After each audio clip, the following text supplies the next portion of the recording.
institutions that are now part of much larger financial institutions that are stable, going concerns, and have reputational risk, among others, that they need to settle on. This brings me to my next observation on the unintended, or perhaps intended, consequences of government action during the financial crisis.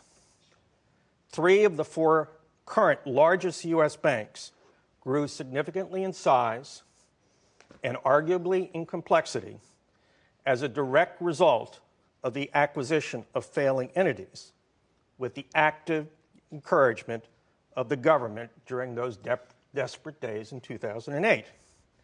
As Jerry recounted, J.P. Morgan, with the active support of the government, acquired both Bear Stearns and Washington Mutual.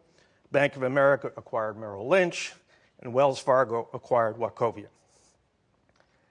If you have any doubt about the government's role in promoting these acquisitions, just read Hank Paulson's book, On the Brink. It's a refreshingly candid account by the former Secretary of the Treasury of what he actually did to get these institutions to acquire their failing sisters.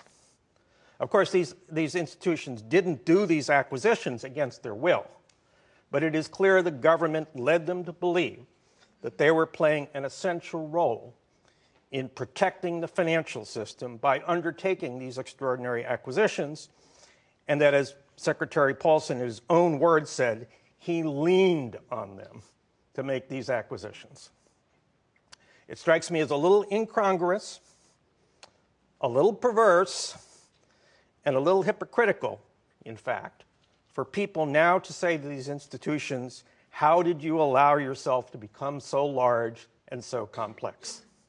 It's very clear it served the government's interest, and indeed the national interest, for these institutions to become larger and more complex at the time of the crisis.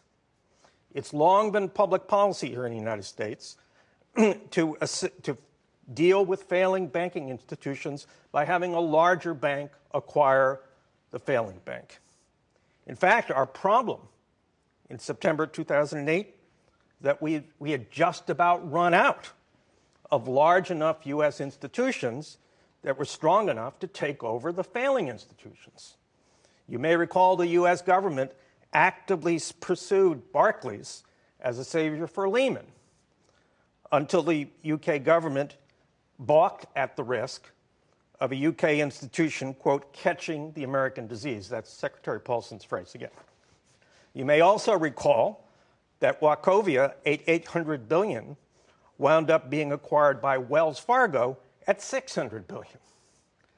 We were frankly running out of options in September of 2008 for dealing with our failing financial institutions. Let me be clear, I'm not challenging or questioning the decision of the government policymakers that it was essential that our largest institutions play a key role in helping to stabilize the U.S. financial system, or in the words of Secretary Paulson again, to save the global financial system. I'm only suggesting that an appreciation of history is appropriate here, as it is in virtually any other policymaking environment, in considering the situation we now confront with large, complex institutions. It's also appropriate to consider how current actions will influence future outcomes.